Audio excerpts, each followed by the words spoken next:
Youth কোথায়, পুরা জাতি কোথায়, ঢাকা শহর কোথায়?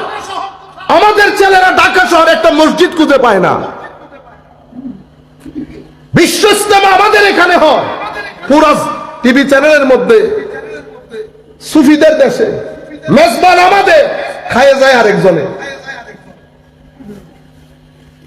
একটা আওয়াজ, একটা নেতৃত্ব, যার আন্ডারে আমরা সবাই একীভূত হব। দুইজন দুইজন নিয়ে আলাদা, তিনজন তিনজন নিয়ে আলাদা। আপনারা বুঝতে পেরেছেন? বাংলার জমিনে খান বাহাদুর আসানুল্লাহ রহমতুল্লাহ আলাইহির উরসে পাকের মধ্যে আপনারা যান, চেক করেন, দেখেন উরস কাকে বলে। আমরা শুধু চট্টগ্রামে উরস করি তা না, লক্ষ লক্ষ লোক, 10 থেকে 12 লাখ লোকের সমাগম। বাংলাদেশের টপ ক্লাসের লোক। এনায়েতপুরে উরসে পাক হচ্ছে, 40 লক্ষ লোকের সমাগম হবে। আপনারা বুঝতে পেরেছেন? বাহিরে আল্লাহ পাকের মেহেরবানি, সুফিয়ায়ে কেরামের দেশ, আল্লাহর ওলিদের দেশ। আমার সাথে আপনার 100 ভাগে 100 ভাগ মিলবে না। আমি 30 ভাগ মিলাই দেখে আমার প্ল্যাটফর্মে আনবো, বাকি 70 ভাগ আমি দেখে নেব। এটা তো সুবতের কারিশমা। কিসের কারিশমা? সুবতের কারিশমা। এই জন্য আউলিয়ায়ে কেরাম আমাদের এখানে অনেক বেশি সফল হয়েছেন। কেন? ফতোয়া দিতেন না, সুবতে রাখতেন। কেন? গুড এনার্জি ছিল। রাতের ইবাদত, তাহাজ্জুদের নূর, ইবাদতের নূর, রোজার নূর, সব নূর ভিতরে ধারণ করতেন। যারাই আসতো সুবতের মধ্যে বসতো, ইনফ্লুয়েন্সড হয়ে যেত। আপনি চিন্তা, আমি আপনাকে একটা টেকনিকের কথা বলি। একজন এসে নন মুসলিম এক সুফির কাছে জিজ্ঞেস করতেছে, আমি ইসলাম কবুল করব, কিন্তু আপনাদের আল্লাহ অনেক ডেঞ্জারাস। কেন? আমি আপনাদের কোরআন শরীফ পড়ছি, জাহান্নামের যে ভয় দেখাইছে ওখানে, আরো কি সারা জিন্দেগি ওখানে। তো হাল আতাকা হাদিসুল গাশিয়া উজুহু ইয়াউমাইদিন খাশিয়া আমিলাতুন নাসিবা তাসলা নারান হামিয়া তুসকা মিন আইনিন আনিয়া লাইসা লাহুম তাআমুন ইল্লা মিন দারিয়া লা ইউসমিনু ওয়া লা ইউগনি ইল্লা মিন জু। ও পড়ার পরে উনি পড়তেছেন, পরে এখন আপনি বলেন, মানে আমি এরকম ডেঞ্জারাস রবের ধর্ম কেমনে কবুল করব? আমি হলে কি জবাব দিতাম? সুফিদের জবাব দেখেন। বলতেছে, বেটা এই প্রশ্নের উত্তর কি আপনাকে এখনই দিয়ে দিতে হবে? এখন দিয়ে দিলে ভালো হয়। কোন আপনি একটা কাজ করেন, উত্তর আমি আপনাকে দেব, আপনি কিছুদিন আমার সাথে থাকেন। তুমি একদিন থাকলেন, উনি অবজার্ভ করতেছেন এই জায়গার মধ্যে কত মানুষ, মুসলিম নন মুসলিম, খেটে খাওয়া মানুষ, রিক্সাওয়ালা মানুষ, উপরের লোক নিচের লোক, আসতেছে খাচ্ছে, ওনার বিহেভিয়ার গুলো অবজার্ভ করতেছে। একদিন পরে উনি বলতেছেন, হুজুর আমি চিন্তা করতেছি আপনার রব এরকম থ্রেট মারে, কিন্তু আপনি পুরা দিন এতগুলা মানুষের সাথে কথা বলেছেন, হুজুর আপনার মুখের স্মাইল, মানে মুস্কি হাসিটা তো কোথাও সরে নাই, কোনো টেনশন নাই, কোনো কিছু নাই। ধারাবাহিক ভাবে আপনি সকাল থেকে বিকাল, বিকাল থেকে রাত মানুষকে এই আন্দাজে সমীহ করতেছেন, কিন্তু আবার আপনার আল্লাহ জাহান্নামের ভয় দেখায়, এটা কেমনে? তো উনি তখন ডেকে বলতেছে, বেটা তুমি এখন যাকে দেখতেছো সে একদিন এরকম হয় নাই, তার পেছনে তার একটা মা ছিল, মাদার। তোমার আছে? আছে। আমার মা প্রত্যেক দিন আমাকে একটা থ্রেট দিত, আজকে যদি তুই এই কাজ না করিস তো তোর পিঠের চামড়া যদি আমি হাতে না তুলি। কিন্তু বিশ্বাস করো, আমার মা কোনোদিন আমাকে ব্যাট দিয়ে তো দূরের কথা একটা থাপ্পড়ও দেয় নাই, কিন্তু প্রত্যেকদিন আমার পিঠের চামড়া তুলে নিছে আমার মা।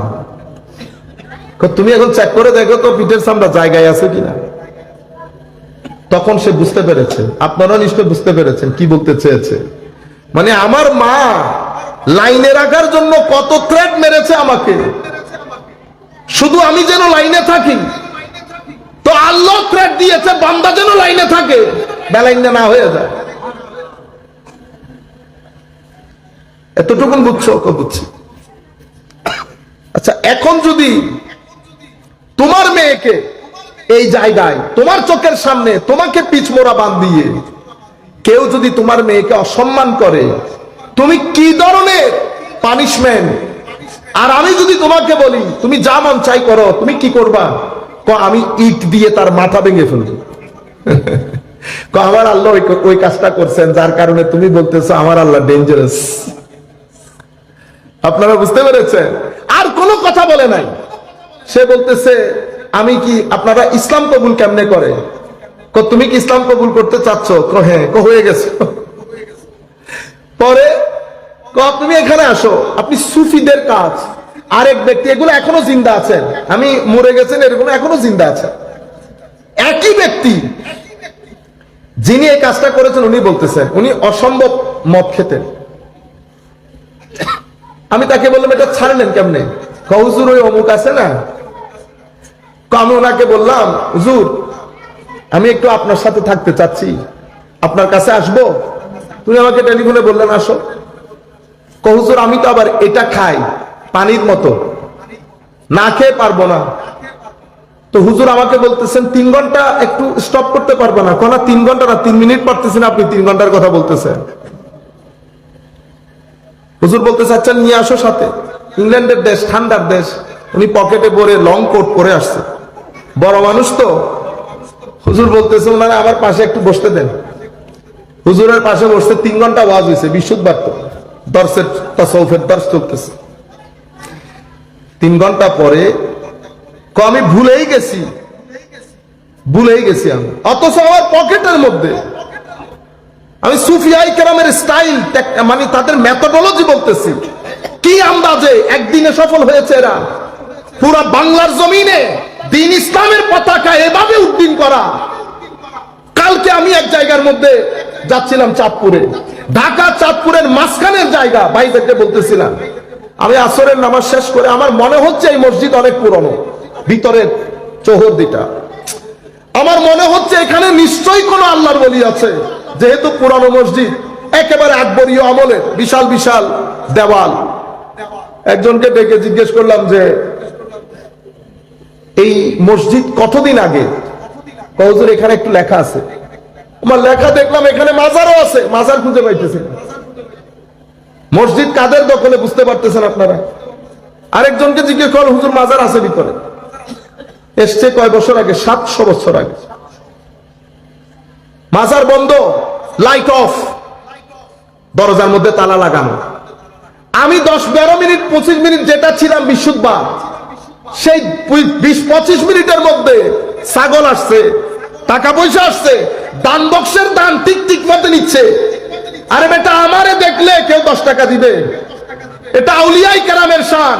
কারণ এনার্জি, যেটা এনার্জি, নূর যেটাকে আমরা বলি, আধুনিক সায়েন্স যেটাকে পজিটিভ এনার্জি বলে, মানুষের ক্ষয় আছে, এনার্জির কোনো ক্ষয় নাই। এনার্জির কোনো ক্ষয় নাই। এনার্জি যেখানে লাগাবেন সেখানে থাকবে। এনার্জির যদি ক্ষয় হতো তো এনার্জির যদি ক্ষয় হতো তো মেরাজের মধ্যে এতগুলো আম্বিয়া মসজিদ আকসার মধ্যে কি করেছে? আমাদের নামাজ যে 50 ওয়াক্তের নামাজ 5 ওয়াক্ত হয়েছে, মুসা আলাইহিস সালামের মাধ্যমে হয় নাই। তো আপনারা এই জন্য আমাদের ভাইরা মেরাজ নিয়ে কোনো ডিসকাশন করে না। কিছুদিন আগেও আমাকে বলতেছেন যে মেরাজের ডেট নিয়ে আপনারা শুধু শুধু এটারে 27-26 রজবের রাত বলেন, এটা আপনারা করেন। এই মেরাজের ডেট নিয়ে অনেক একতলাফ আছে, মেরাজ ঘটনা তো ঘটছে, ঘটনা তো ঘটছে, কিন্তু একতলাফ তো আছে। একতলাফ বাদ দেন। আপনার দৃষ্টিতে, আমার দৃষ্টিতে যদি জানুয়ারিতে হয়, আপনার দৃষ্টিতে ফেব্রুয়ারিতে, মার্চে, এপ্রিলে, মেতে, জুনে ঘটছে তো ঘটনা। যেই তারিখে ঘটছে সেই তারিখে করেন, তারিখ নিয়ে তো মারামারি নাই। আমিও তো বলতেছি একতলাফ আছে, আমি এজমা যেটা সেটা করতেছি। তুমি যদি মনে করো এটা রমজান শরীফে হয়েছে, তুমি রমজান শরীফে করো। মেরাজ তো হয়েছে, এতটুকু তো বিশ্বাস করো। তো তারপরে কি আছে? তারপর রুহানিয়তের ভিতরে আসে। তারপরে কি আছে? কোন শরীর যায় না, রুহ গেছে। কি আজীব তামাশা। পরে আমি অনেক চিন্তা করেছি, মেরাজের কথা বলে না কেন? আমার ছোট্ট জ্ঞানে যেটা ধরেছে, মেরাজের মধ্যে আহলুস সুন্নাত ওয়াল জামাতের সমস্ত আকীদা লুকায়িত আছে। আপনি মেরাজ মানলে নবীর নূর মানতে হয়, মেরাজ মানলে নবীর নূর মানতে হয়, মেরাজ মানলে আম্বিয়ায়ে কেরাম সশরীরে কবরে জীবিত, এটাও মানতে হয়। আম্বিয়ায়ে কেরাম শুধু জীবিত না, হুঁশ নিয়ে জীবিত, নতুবা মুসা নবী কবরের মধ্যে আমার নবীকে সালাম দিত। আপনারা বুঝতে পেরেছেন? মেরাজ যদি মানেন, আমার নবীর যে একটা হাকিকত আছে সেটাও মানতে হবে, নতুবা ফাকানা কাবা কাউসাইনা আও আদনার তাফসীর করতে পারবেন না। আমার নবীর নূরানিয়তে মুস্তাফা, এটা আপনাকে মানতে হচ্ছে, ফজিলতে মুস্তাফা মানতে হচ্ছে, শানে মাহবুবিয়ত মানতে হচ্ছে, আজমত মানতে হচ্ছে, নতুবা মানুষ তো আপনাকে জিজ্ঞেস করবে, আপনারা না বলেন মোরে মিটে গেছে, তাইলে মোরে মিটে গেলে মসজিদ আকসার মধ্যে আসলো কেমনে? মসজিদ আকসার মধ্যেও আছে। আবার আমার নবী যে রুট ঠিক করেছে, আল্লাহ নেভিগেশন দিয়ে, আপনারা রুট আনেন না, আমার নবী মেরাজ, আল্লাহ মেরাজের রুট ঠিক করছে হারাম থেকে আকসা পর্যন্ত, রুট আছে না? রুট কিভাবে? এদিকে এদিকে মুসা আলাইহিস সালামের কবর হয়ে, ঈসা আলাইহিস সালামের কবর জন্মস্থান হয়ে, তুর পর্বত হয়ে, ওদিকে পিছনে মদিনা শরীফ, রুট কিভাবে ঠিক করেছে দেখেন। মদিনা শরীফ নামাজ পড়েন, এটা আপনার হিজরত, যায় হিজরত। তাইলে বোঝা যাচ্ছে গুরুত্বপূর্ণ দিন, গুরুত্বপূর্ণ জায়গায় নামাজ পড়া, এটা আমার নবীর সুন্নাত। এটা মুসা ঈসা আলাইহিস সালামের জন্মস্থান, নামাজ পড়তে বলেছে। এটা তুর, নামাজ পড়তে বলেছে, তো তুরে নামাজ পড়বো, ঈসার জন্মদিনে নামাজ পড়বো। আমার নবীর মেরাজের দিনে নামাজ পড়লে অসুবিধা আছে? না পড়েন তো আপনারা নামাজ নাই, আল্লাহ নামাজ না থাকলে না পড়েন। তো আপনারা তো রোজা রাখেন, আল্লাহ আমি রাখি না, আপনারা রাখেন না, রোজা না রাখেন। আরে ভাই মেরাজ তো আছে, আপনি এগুলা নিয়ে মেরাজকে কেন না করতেছেন? আপনি রোজা রাখিয়েন না, ইবাদতও করিয়েন না, তারিখ নিয়েও ঝামেলা আছে, জানুয়ারিতে হয়েছে তো না ফেব্রুয়ারিতে, একটা ডেট তো বলেন। কি আজীব। পর আমি চিন্তা করছি, আমার মাথা কাজ করতেছিল না, এরা মেরাজকে ইগনোর করে কেন? পর আলটিমেটলি পাইলাম যে আসলে ঘটনা হচ্ছে মেরাজ ইগনোর করার কারণ, মেরাজ একটা প্যাকেজ, এটা সুন্নিয়তের আকীদার প্যাকেজ, আপনাকে মানতে হচ্ছে। সেই কারণে অফই রাখেন, অফই রাখেন। আরো আজীব বিষয় হচ্ছে কি দেখেন, মেরাজকে আমার আল্লাহ প্রথমে হারাম থেকে আকসা নিয়ে গেছে না? আমার আজীব লাগে, আমি মাঝে মধ্যে চিন্তা করি, কারণ আল্লাহ তো, আকসা তো আল্লাহর মিশন ছিল না, আল্লাহর মিশন তো উপরে নিয়ে যাওয়া, আয়াতে সুবহানি দেখানো, কিন্তু আল্লাহ এটা করলেন কেন? আবার মেরাজকে আমার আল্লাহ তিন ভাগে ভাগ করে ফেললেন, হারাম টু আকসা, আকসা টু সিদরা, সিদরাতুল আমাকা ফাকানা কাবা কাউসাইনি আও আদনা, তিন সেশনে ভাগ করেছেন। এবং মেরাজের বাহন আল্লাহ এক বাহন করেন নাই, হারাম থেকে আকসা পর্যন্ত বুররাক, অসংখ্য উলামায়ে কেরামের অভিমত হচ্ছে বুররাক দিয়ে নিয়ে গেছে। বুররাক একটা নুরানি যানবাহন। আবার আকসা থেকে প্রথম আসমান পর্যন্ত মেরাজ একটা নুরানি সিঁড়ি। আমার নবী বলছেন, এত সুন্দর সিঁড়ি আমি আমার জীবনও দেখিনি। এই নুরানি সিঁড়ি করে প্রথম আসমান, তো প্রথম আসমান থেকে অসংখ্য নুরানি ফেরেশতাদের পালকের মধ্যে চড়ে আমার নবী সিদরা পর্যন্ত গেছে, আরশ পর্যন্ত। এরপরে জিবরিল আমিনের পাখা, এরপরে রফ রফ করে আমার নবী ফাকানা কাবা কাউসাইনি আও আদনা পর্যন্ত গেছে। কিন্তু প্রশ্ন হচ্ছে, হেরেম থেকে আকসা পর্যন্ত কেন করলেন? আজীব বিষয়। উলামায়ে কেরাম বলছেন, হায় হায়, তো হেরেম থেকে আকসা যদি না করতো, কারণ মেরাজের পরবর্তী অংশ যেটা, সেটাকে ভেরিফাই করার কোনো সুযোগ নাই। কারণ উপরের মেরাজকে কেউ কি দেখছে উপরে কি হয়েছে? উপরটা ভেরিফাই করার কোনো সুযোগ নাই। আমার আল্লাহ মেরাজের এমন একটা পার্ট রেখেছেন, যেই পার্টকে তারা তাদের জ্ঞান অনুযায়ী ভেরিফাই করতে পারবে। সেই কারণে আমার নবী যখন ফেরত এসেছে, তাদের সমস্ত প্রশ্ন ছিল হেরেম থেকে আকসা পর্যন্ত। আকসার উপরে আর কোনো প্রশ্ন নাই, কারণ আকসার উপরে তো আপনার ব্রেন যাইতেছে না, আপনি ভেরিফাই করতে পারতেছেন এটা। তো এটার মধ্যে ভেরিফাই করে যখন দেখছেন ভেরিফাই, তো দ্বিতীয় সেশন নিয়ে আর কোনো প্রশ্নই নাই। আমার নবী পাস, আমার নবী পাস। এটা কোরআনের ক্ষেত্রে আল্লাহ করেছে।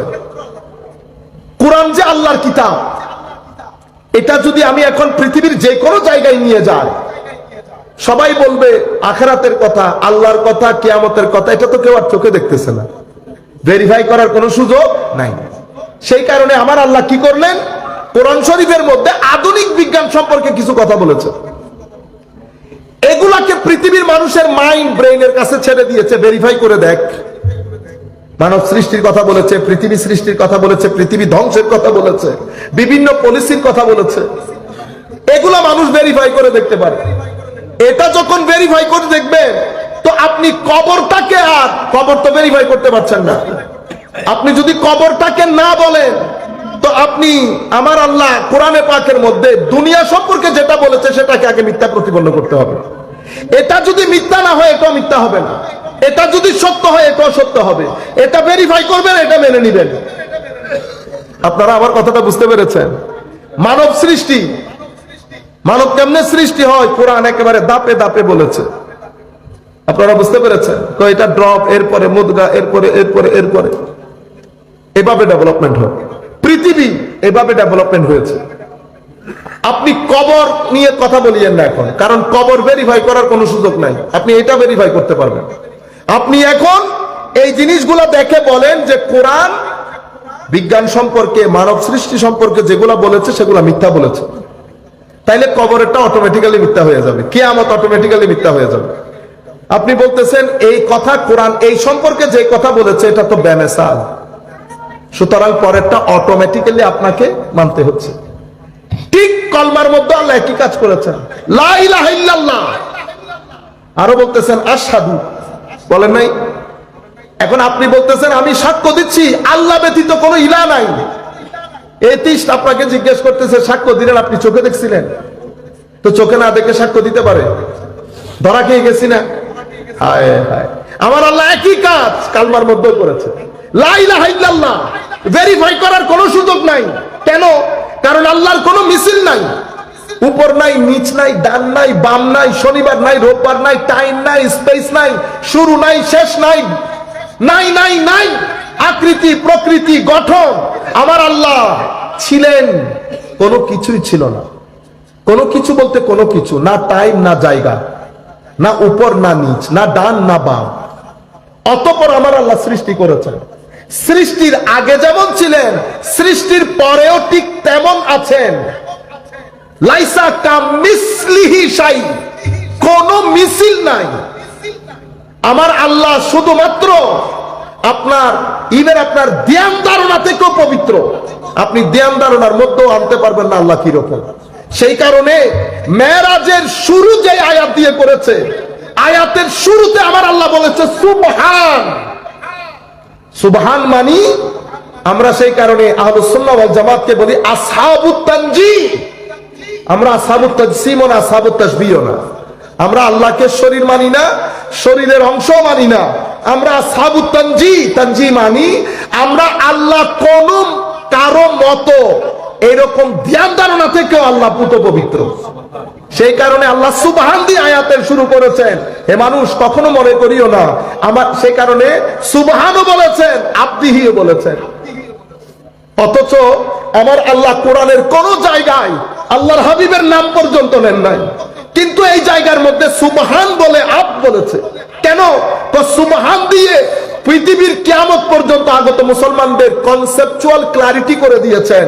হে মানুষ, নবীকে নিয়ে আসছি তার মানে আমার শরীর আছে, আমি উপরে আছি, সেরকম না, সেরকম না।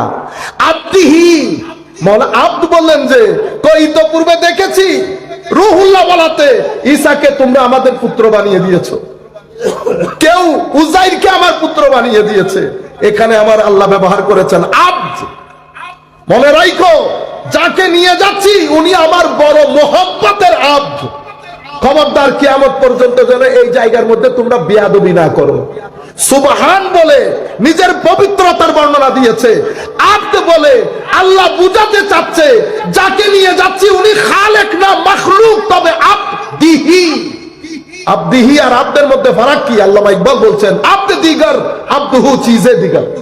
তো আব্দ আর আব্দুহু এক জিনিস না। আব্দ তাকে বলা হয় যে মাবুদের ইন্তেজারে থাকে, আব্দুহু তাকে বলা হয় যার জন্য মাবুদ ইন্তেজারে থাকে, যার জন্য মাবুদ। নারে রিসালাত, নারে গাউসিয়া, আহলে সুন্নাত ওয়াল জামাত, জিন্দাবাদ। সেই কারণে আব্দিহি, তা আল্লাহ বলেছেন আব্দ, আপনি বলতেছেন রু। আপনি কি বলতেছেন? রু। তো এখানে যদি রু হয়, তো কোরআনের আরেক আয়াতে যে আল্লাহ বলেছেন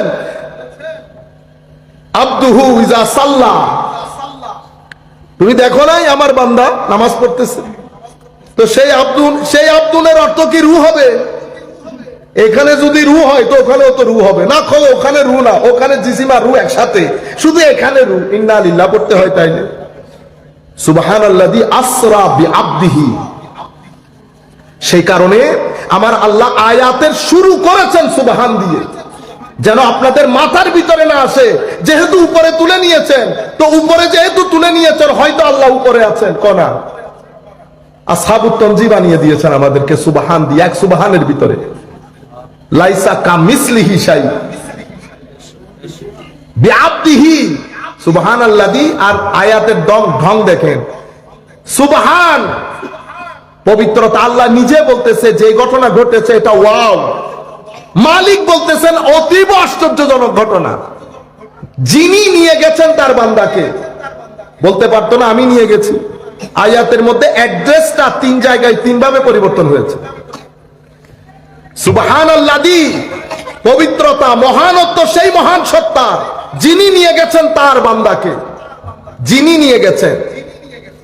লাইলা মিনাল মসজিদিল হারাম ইলাল মসজিদিল আকসা আল্লাযী বারাকনা হাওলা, আল্লাযী বারাকনা হাওলা, যে আকসার চতুর্পার্শ্বকে আমরা বরকতমণ্ডিত করেছি। আল্লাহ একবার বলেছেন যিনি, আর এখানে বলতেছেন আমরা। আবার পরের আয়াতে বলতেছে ইন্নাহু, নিশ্চয় তিনি।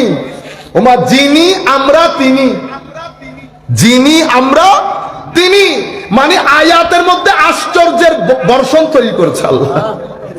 আশ্চর্যের বর্ষণ তৈরি করেছে আমার আল্লাহ। তো সেই আমার আপনারা বেশি করেন, তো বেশি করব না।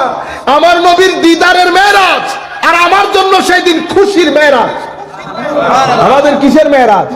ও খুশির মেরাজ। আমার নবীর মেরাজ নসিব হয়েছে, আমরা খুশি করব না। কার কাছ থেকে শিখেছি? আমার নবীর ইথিওপিয়ান সাহাবায়ে কেরামের কাছ থেকে শিখেছি। মেরাজের আমার নবী যেই দিন হিজরত করেছেন, ইথিওপিয়ান সাহাবায়ে কেরাম তাদের এলাকার কালচারাল টুলস নিয়ে মসজিদে নববীর মধ্যে তারা তামায়ুল করে রাকস করত, ইয়ার খুশু। তারা তাদের তাদের যে কালচারাল যে দপ সেটা বাজিয়ে বাজিয়ে রাকস করে করে তারা বলতো মুহাম্মাদুন আব্দুন সালেহ, মুহাম্মদ সাল্লাল্লাহু আলাইহি ওয়াসাল্লাম আল্লাহর বড় প্রিয় বান্দা। আয় হায়, আমার নবী হযরত আয়েশা সিদ্দিকা বলতেছেন আমি নবী সাল্লাল্লাহু আলাইহি ওয়াসাল্লামের কাঁধে ভর করে আমি দেখতেছি আমার নবী, আমাকে আমার বয়সও কম, আমার নবী বলতেছেন আয়েশা হয়ে গেছে, আমি বলতেছি আর একটু দেখি। তখন আমার নবী এক সাহাবীকে ডেকে বলতেছেন ওরা ইথিওপিয়ান ভাষায় কথা একটা বলতেছে, এটা কি একটু আমাকে বলো তো। তো উনি এসে বলতেছেন ইয়া রাসূলুল্লাহ, ওনারা বলতেছেন রক্স করতেছে তো মুহাম্মাদুন আব্দুন সালেহ, তারা তাদের মতো করে করতেছে। আপনারা বুঝতে পেরেছেন? সেই কারণে আহলুস সুন্নাহ ওয়াল জামাত পুরো পৃথিবীর বুকে, এমন না যে শুধু বাংলাদেশ, ইন্ডিয়া, পাকিস্তান, পুরো পৃথিবীর বুকে। তো যেটা বলতে চাচ্ছিলাম, এখন লা ইলাহা ইল্লাল্লাহ আমিও দেখি নাই, আপনিও দেখেন নাই, ভেরিফাই করতে পারতেছেন? একবার দেখি তো আল্লাহ কেমন, দেখতে কেমন আছে কিনা। ভেরিফাই করার কোনো সুযোগ নাই। এতটুকুন করতে পারবেন যেহেতু আমি মাতুরিদি আহলে সুন্নাত ওয়াল জামাত, সেহেতু আমি আমার ইমামের প্রতি সর্বোচ্চ শ্রদ্ধা জানিয়ে বলতেছি যে হ্যাঁ, আমার ইমাম হক বলেছেন, আকল দিয়ে, ব্রেইন দিয়ে আমি বুঝতে সক্ষম যে একজন কর্তা আছেন, একজন কর্তা আছেন। আকল দিয়ে আমি বুঝতে সক্ষম, কিন্তু এর বাইরে আপনি ভেরিফাই করার কোনো সুযোগ নাই। আল্লাহ ভেরিফাই কেমনে করব? মেরাজকে তো সুবহানাল্লাযী আসরা মিনাল মসজিদিল হারাম আকসা দিয়ে করে ফেললাম। কোরআন শরীফকে আমরা সৃষ্টি দিয়ে, মানব সৃষ্টি, দুনিয়া সৃষ্টি দিয়ে ভেরিফাই করলাম। লা ইলাহা ইল্লাল্লাহর ভেরিফিকেশন কি? তো লা ইলাহা ইল্লাল্লাহর ভেরিফিকেশন মুহাম্মাদুর রাসূলুল্লাহ। তো লা ইলাহা ইল্লাহকে ভেরিফাই কেমনে করবে? তো লা ইলাহা ইল্লাল্লাহর ভেরিফাই করতে হলে ওখানে যাও, কোথায়? মুহাম্মাদুর রাসূলুল্লাহ। সেই কারণে সূরা ইখলাসের মধ্যে আমার আল্লাহ তাওহীদের আগে কুল এনেছে, কুল রিসালাত এনেছে। কেন? রেসালতকে ভেরিফাই করে রেসালত যদি এস্টাবলিশ হয় তাওহীদ এস্টাবলিশ হয়ে যাবে অটোমেটিক্যালি। সেই কারণে তুমি কিছু করতে চাইলে রেসালতকে করো, আর রেসালতকে যদি আপনি ভুল প্রমাণিত করতে চান কোরআনকে ভুল প্রমাণিত করতে হবে।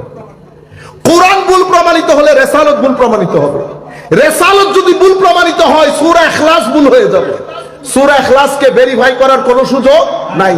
সূরা ইখলাসকে ভেরিফাই করতে হলে কুলের কাছে আসতে হবে, কুলকে ভেরিফাই করতে হলে কোরআনের কাছে আসতে হবে। কুলকে কেমনে ভেরিফাই করবেন? কুল 40 বছর, অতঃপর 23 বছর, 63 বছর আমার আল্লাহ কুলা ছেড়ে দিয়েছেন মক্কার কাফেরদেরকে। কি বলেছেন? লা আমরুকা, আমি আমার নবীর পুরা জীবনের কসম খাচ্ছি 40 বছর কাফেরদের সামনে আই তোরা 40 বছরের টর্চ লাইট দিয়ে খুঁজেছে আমার নবীর কোনো দোষ পায় কিনা। আপনারা কি মনে করেন আবু জাহেল আবু লাহাব আমার নবীকে এমনিতে ছেড়ে দিয়েছে? পাগল হয়ে গেছে আমার নবীর 40 বছরের জিন্দেগি নিয়ে কোন বিন্দু ক্ষুদ্রাতি ক্ষুদ্র কোনো দোষ পাওয়া যায় কিনা। তারা যদি পাইতো পাগল করে ছেড়ে দিত উম্মতকে, কিন্তু 40 বছর কেউ বলে নাই, কোন ইহুদিও বলে নাই। আমাদের মুসলমানরা বলতেছে নবীর 40 বছর আমাদের জন্য অনুকরণীয় না, তাও বাংলাদেশের জাতীয় মসজিদে বসে। সেই জায়গার মধ্যে আপনাদের এই ক্ষুদ্র ছেলে সেই জায়গার মধ্যে সুন্নিয়তকে রিপ্রেজেন্ট করেছে। এখন আপনারা যদি আমার পিছন ধরে রাখেন, আমি বলতেছি ধরে রাখেন, এম্বারাসমেন্ট করে ফেলেন, কিন্তু মনে রাখবেন যার খেদমত করি তিনি খুশি আছেন। বুঝতে পেরেছেন? আমি তো আপনারা সামান্য মানুষ, যতগুলো মানুষ এখানে হয়েছেন আমরা ঘর থেকে বেরোলে এর চেয়ে বেশি মানুষ হয়ে যাবে, কিন্তু আল্লাহ পাকের মেহেরবানি। উম্মত বলতেছে 40 বছর, 40 বছর বলে অনুকরণীয় না। ও বেটা 40 বছর অনুকরণীয় না, 40 বছরে যদি বিন্দু পরিমাণ কিছু পাইতো এরা আমার নবীর আরামের ঘুম হারাম করে ফেলতো না। 40 বছরও তোদের সামনে, 23 বছরও তোদের সামনে, এই 63 বছর হচ্ছে তাওহীদের ভেরিফিকেশন। সেই কারণে কুল, সেই কারণে ভেরিফিকেশনকে কি বলেছে? কদ জাআকুম বুরহানুম মির রাব্বিকুম। এটা তাওহীদের বুরহান, তাওহীদের বুরহান, একটার সাথে একটা সম্পৃক্ত। এটা ভেরিফাই করলে রাসূলুল্লাহ, রাসূলুল্লাহর ভেরিফাই করলে কোরআনে পাক। সেই কারণে এই তিনটা একসাথে থাকে। যখন কোরআনে আল্লাহ বলেন না লা তা'বুদুনা ইল্লা লিল্লাহ, তা আপনি মনে করতেছেন শুধু আল্লাহর ইবাদত। মুফাসসিরিনে কেরাম বলতেছেন ওয়া ইজ আখাযনা মিসাকা বনি ইসরাঈলা লা তা'বুদুনা ইল্লাল্লাহ, আল্লাহ বনি ইসরাইল থেকে ওয়াদা নিয়েছে তারা যেন আল্লাহ ছাড়া কারো ইবাদত না করে। কোরআনে পাকের মধ্যে যখন লা তা'বুদুনা ইল্লাল্লাহ আসবে, মুফাসসিরিনে কেরাম বলতেছেন সেখানে তিনটা জিনিস থাকবে। লা তা'বুদুনা ইল্লাল্লাহ মানে আল্লাহর ইবাদত হবে না, নবীর আনুগত্য হবে, কোরআনের আনুগত্য হবে। এই তিনটা জিনিস এটার ভিতরে থাকবে, কারণ নবীর আনুগত্য ভাবে আল্লাহর ইবাদত সম্ভব না। যাই হোক, যেখান থেকে আমরা চলে এসেছি আমরা আমাদের বক্তব্য শেষ করে দেই। হুজুরও বসা, হুজুরও চলে যাবেন, শরীর খারাপ। আমরা যেটা বলতে চাচ্ছিলাম যে এখন উম্মত, পৃথিবী একটা করুণ পরিস্থিতির মধ্যে আছে। আপনি পুরা দিন ঘুরে নেগেটিভ এনার্জি নিয়ে যখন আপনার বাসায় ঢুকলেন, আপনার বাসায় তো আসছেন, আপনার সংস্পর্শে যেই এসেছে, ছেলে মেয়ে মা বাবা, আপনি আপনার অজান্তে আপনার ভিতরের যে নেগেটিভ শক্তি সেটা তাদের সিনার ভিতরে ঢুকিয়ে দিয়েছেন। কি করেছেন জানেন? ওই 2 আম যেমন 10 আমকে নষ্ট করেছে, আপনি 1 আম আপনার ঘরের 10 আমকে নষ্ট করে দিয়েছেন। সেই কারণে আমার আল্লাহ বলেছেন ইয়া আইয়ুহাল্লাযীনা আমানু কু আনফুসাকুম, আগে তুমি তোমাকে বাঁচাও। কিভাবে? তুমি আগে তোমাকে ইসলাহ করো, তরবিয়ত দাও, নূর আহরণ করো, ইবাদতের রিয়াজত করো, বুঝো, অতঃপর তাদেরকে তরবিয়ত দাও। কিন্তু আমরা এই যে আমাদের ঘরের মধ্যে অস্থিরতা কেন বেড়ে যাচ্ছে? কারণ নেগেটিভ এনার্জি বাড়ার সাথে সাথে আপনি যখন এনার্জি বন্টন করবেন, অটোমেটিক্যালি আমার ওয়েদার পরিবর্তনে, আমার এই ওয়েদার বাইরে থেকে আমি যখন ভাইরাস নিয়ে সর্দি হয়েছে, ঘরে এসেছেন, আপনার মাধ্যমে আরো 10 জনের সর্দি হয়েছে। সর্দি হতে কেউ দেখে না, কি জিনিস দিয়েছেন কেউ দেখে না, এটাও সেই আপনি ভিতর থেকে নেগেটিভ ফোর্স দিয়ে দিয়েছেন। আপনি যখন হারাম খেয়েছেন, জুলুম করেছেন, প্রতারণা করেছেন, হিংসা করেছেন, আপনি যখন ঘরে, ধরেন আমি অনেক বড় লোক, একেবারে আমাকে দেখতেছেন না, এখন মনে হচ্ছে না বুজুর্গ, এটা আপনি বাইরে থেকে না দেখতেছেন, ভিতর থেকে আমার সঙ্গ আপনার জন্য কি বিনাশী, সর্বনাশী, না আমার সঙ্গ আপনার জন্য উপকারী, সেটা বুঝবেন কিভাবে? যখন আমার সঙ্গের আসার সাথে সাথে আপনার সিনার ভিতরে কেমন কেমন লাগবে, চোখ ভিজে যেতে চাইবে, ইবাদত করতে দিল চাইবে, ভিতর থেকে কেমন যেন ইচ্ছে করে অহংকার, হিংসা, বিদ্বেষ গুলারে সমুদ্রে নিক্ষেপ করি। খাস একটা মহব্বত ভিতরে যখন দানা বাঁধবে, বিশেষ করে চোখ ভিজে যেতে চাইবে, তো বুঝতে পারবেন আমার ভিতরে পজিটিভ এনার্জি আছে, সেটা আপনাকে এফেক্ট করেছে, অথবা আপনার ভিতরে পজিটিভ এনার্জি আছে, সেটা আমাকে এফেক্ট করেছে। কিন্তু মোস্টলি আমরা সবাই, আমরা যদি আমাদের একদিনকে মনিটর করি, তো দেখবেন আমরা নিজে বুঝতে পারবো আমার এখানে পজিটিভ না নেগেটিভ। আফামান শারাহাল্লাহু সাদরাহু লিল ইসলামি ফাহুয়া আলা নূরিম মির রাব্বি। আমাদের মনের খাদ্য দেবেন যদি সিনার ভিতরে নূর আনতে চান। এটা যদি না করেন, পজিটিভ নেগেটিভ এনার্জি যখন বেড়ে যাবে, ঘরের অস্থিরতা বেড়ে যাবে, শান্তি নষ্ট হবে, শরীর নষ্ট হবে। মনে রাখবেন, রু যদি দুর্বল হয়, এটা শরীরকে দুর্বল করে ফেলে। এটা আমি বলছি না, বিজ্ঞানও একই কথা বলছে। রু দুর্বল হলে শরীর দুর্বল হবে। সুতরাং আসেন রুকে শক্তিশালী করি। রুকে শক্তিশালী করতে হলে আমার নবীর আনিত বিধান বাদে আপনি রু শক্তিশালী করতে পারবেন না। রুকে শক্তিশালী করতে হলে নামাজ দোয়া করতে হয়। মনে রাখবেন, পৃথিবীতে ডাক্তাররাও বলে না আমেরিকার তুলনায় আমাদের স্বাস্থ্য ব্যবস্থা অনেক খারাপ। আমি বলতেছি স্বাস্থ্য ব্যবস্থা অনেক খারাপ, কোনো সন্দেহ নাই। রুর ব্যবস্থা পৃথিবী তাদের চেয়ে আমাদের শক্তি অনেক বেশি। আপনারা বুঝতে পেরেছেন? মানে স্বাস্থ্য ব্যবস্থা আমেরিকার তুলনায় আমারটা খারাপ, ঠিক, কিন্তু রুর ব্যবস্থা, রুর শক্তি, রুহের স্বাস্থ্য, মনের স্বাস্থ্য, মানসিক শরীর, তাদের চেয়ে আমাদেরটা 100 গুণ ভালো। আপনারা বুঝতে পেরেছেন? শুধু মুদ্রার এক পিঠ শোনানো হয় আমাদেরকে, আরেক পিঠ কেউ শোনায় না। মানসিক দিক থেকে আমাদের মানসিক স্বাস্থ্য ইউরোপের তুলনায় 100 গুণ ভালো। সেই কারণে আমাদের এখানে ছেলে বের হয়ে স্কুলের মধ্যে এরকম ব্রাশ ফায়ার করে 14 জন মেরে ফেলে না। আপনারা বুঝতে পেরেছেন? মানসিক স্বাস্থ্য আমাদের অনেক ভালো। আমরা ইচ্ছে করে মানসিক স্বাস্থ্যগুলো নষ্ট করে দিচ্ছি এই ধরনের দিবস কতগুলা নিয়ে। সেই কারণে যে কোনো কারণে হোক, উলামায়ে কেরাম আমাদেরকে যে নিজাম দিয়ে গেছেন, মেরাজ, সামনে শবে বরাত, নেগেটিভ শক্তি আপনার এখানে থাকবে। শুধু আপনি যদি ওইটার উপর কনসেন্ট্রেট করেন, তাহলে তো সামনে মুভ করতে পারবেন না। কিছুদিন পরে শবে বরাত শুরু হবে, নেগেটিভ শক্তি যেটা আছে সোসাইটির মধ্যে, নাই নাই নাই নাই। এখন আপনি যদি আছে আছে আছে আছে এটার দলিল দেন, তো আছে না এর মধ্যে তো দুনিয়া শেষ। আসের দলিল দিতে হয় না। আপনি এই দিবসগুলাতে নূর আহরণ করার চেষ্টা করেন, বেশি বেশি কোরআন পড়বেন, বেশি বেশি তওবা করবেন। হুজুর এরা না বলে, না বলতে দেন, না বলার লোক কিয়ামত পর্যন্ত থাকবে। আপনারা বুঝতে পেরেছেন? পেট যতক্ষণ আছে খিদা লাগবে, তাই বলে কি শুধু ভাতের কথা বলবেন? রুটি খাবো না, ভাজি খাবো না? কারণ আমার তো শুধু এই চাউলের ভিটামিন দিলে হবে না, আমার অনেক ভিটামিন দরকার। আপনারা বুঝতে পেরেছেন? এখানে পজিটিভ শক্তি, নেগেটিভ শক্তি, নেগেটিভটা বাড়তেছে। তাই বলে কি আমরা শুধু জায়েজ না জায়েজের মধ্যে থেকে যাব? কোনো দরকার নাই। যারা বলবে নাই তো নাই, তুই করিস না, দরকার নাই। আপনি কোথায় কনসেন্ট্রেট করবেন? আপনি তিলাওয়াতে কোরআনের মধ্যে, আপনি তওবা করেন বেশি বেশি করে। নামাজ, শবে বরাত আসতেছে, নিজেদেরকে তৈরি করেন, আস্তে আস্তে মসজিদমুখী হন। এই দিবসগুলো আমাদেরকে দেয়, এটা সিজন। আমের সিজন আসে না? আমের সিজন সবসময় আসবে না, যা আছে সিজনের মধ্যে ধরে নেন।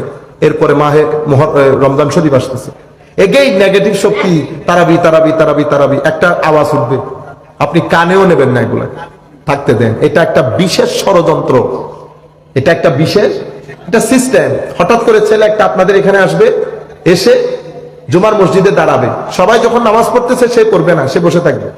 ইমাম যখন খুতবা দিতে উঠবে, সে এমনি করে লাফ দিয়ে উঠবে, এমনি করে দৌড়ে পারে হেসরাইয়া পুরা দুনিয়াকে দেখানোর জন্য যে নামাজ এরকমও আছে। মিনাল জিন্নাতে, মিনাল জিন্নাতে। এবং এটা আমার আখেরি কথা, শয়তানের ওয়াসওয়াসা বড় খতরনাক। কুল আউযু বিরাব্বিন মালিকিন ইলাহিন,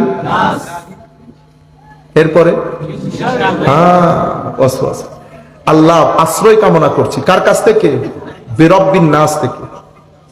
কুল কায়নাতের রব, মালিকিন নাস, কুল কায়নাতের মালিক, ইলাহিন নাস, কুল কায়নাতের সিজদার মালিক।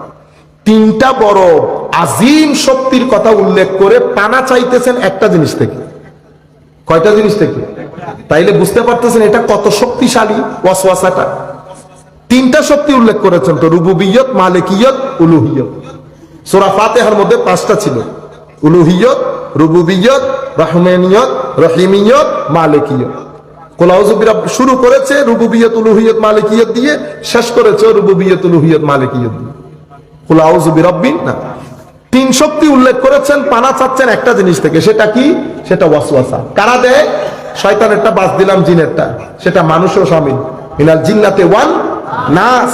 তো নাসের কাজ আপনাকে ওয়াসওয়াসা দেওয়া, আপনার কাজ ওয়াসওয়াসাকে রিসিভ না করা। ওয়াসওয়াসা যদি রিসিভ করতে না চান, আপনার সিনার মধ্যে নূর ডালতে হবে, সিনার মধ্যে নূর ডালতে হবে। যেখানে যায়, আপনারা ধরেন রমজানের মধ্যে যদি তারাবি 8 রাকাত না 20 রাকাত, 8 রাকাত না 20 রাকাত, ও বোধ হয়ে গেছে, আল্লাহ 8 রাকাত করতে দেন। এগুলা বাতাসে এসেছে, বাতাসে চলে যাবে আবার। আহলে সুন্নাত ওয়াল জামাত নতুন সমস্যা আজকে করেছে, আজকে করে না। আহলে সুন্নাত ওয়াল জামাতের উপর অনেক ঝড় তুফান গেছে। একটা পর্যায়ে মুতাজিলাটা পাগল করে দিয়েছে আমাদেরকে। হযরত ইমাম শাফির মতো ইমাম মার খেতে হয়েছে। 50 বছর আওয়াজ শব্দ ছিল না আহলে সুন্নাত ওয়াল জামাতে। মিটে গেছে আহলে সুন্নাত ওয়াল জামাত। কুল কায়নাতের মধ্যে এই যে এরকম রবরবা অবস্থা আহলে সুন্নাত ওয়াল জামাতের। আমাদের উপর তুফান গেছে সব সময়, দর্শনের তুফান গেছে, ফিলোসফি, সায়েন্সের বিভিন্ন বাতুলতা। আহলে সুন্নাত ওয়াল জামাত জায়গার মধ্যে থেকে গেছে। এটা কখনো করবে না, এটা থাকবে। কিন্তু আমরা যদি এক জায়গায় নিজেদেরকে আবদ্ধ করে রাখি, তাহলে তো এই জায়গায় আবদ্ধ। মিলাদুন নবী আসলে শুধু আপনারা ওইটার উপর মিলিয়ন মিলিয়ন আফটার মিলিয়ন। সমস্ত মাহফিলের মূল বিষয় কি? মিলাদুন নবী জায়েজ কিনা। কি রে ভাই, আর কত মাফি দে দে। কোরআন শরীফের বিস্তর বিষয় নিয়ে আলোচনা করেন। কারণ আপনাকে মনে রাখতে হবে, সোসাইটি, আপনার জনগণ কিন্তু 70%। মাহফিলের মধ্যে 10,000 মানুষ দেখে যদি পাগল হয়ে যায়, তাইলে হবে না। ও ভাই, 20 কোটি মানুষ থেকে 10,000 মানুষ আছে আপনার মাহফিলের মধ্যে। 20 কোটি মানুষ বাইরে রয়ে গেছে এখন। আপনি যখন, আমি যখন অ্যাড্রেস করবো, আমি যেন পুরা বাংলাদেশকে সামনে রাখি, সমস্ত মাইন্ডসেটকে সামনে রাখি। আমার আলোচনা যেন এমন না হয় এক ব্যক্তিও যদি সুন্নিয়তকে নিয়ে নিফরত করে আমার বক্তব্যের কারণে, এক ব্যক্তিও যদি আমার কারণে ধর্মের প্রতি বিরক্ত হয়ে যায়, আমার উপর হারাম এই মাহফিলে এসব কথা বলা। সুতরাং আমার মাধ্যমে, সেই কারণে আমার আল্লাহ আগ থেকে আমাদেরকে শিখিয়ে দিয়েছেন দ্বীনের দাওয়াত দেয় কেমনে। উদউ ইলা সাবিলি রাব্বিকা বিল হিকমা ওয়াল মাউইযাতিল হাসানা ওয়াজাদিলহুম বিল্লাতি হিয়া আহসান। বান্দা দুনিয়া যেখানে যাবে যাক, তুমি যেহেতু আমার বান্দা, আমার দিকে যখন আহ্বান করবে হিকমতের সাথে। হিকমত শুধু জ্ঞান দিয়ে আসে না, হিকমতের জন্য সিজদা লাগে, হিকমতের জন্য সোহবত লাগে, হিকমতের জন্য তাকওয়া পরহেজগারি লাগে। এরপরে মাউইযাতিল হাসানা, মাউইযাতিল হাসানার জন্য সীমাবর্তী নূর লাগে। সেই কারণে দ্বীনের দাওয়াত আউলিয়া ইকরামের হাতে সেফ বেশি। আউলিয়া ইকরামের মাধ্যমে নতুন মানুষ ইসলাম কবুল করেছে। আমাদের বক্তব্যের মাধ্যমে সোসাইটির মধ্যে 70 ভাগ হয়েছে।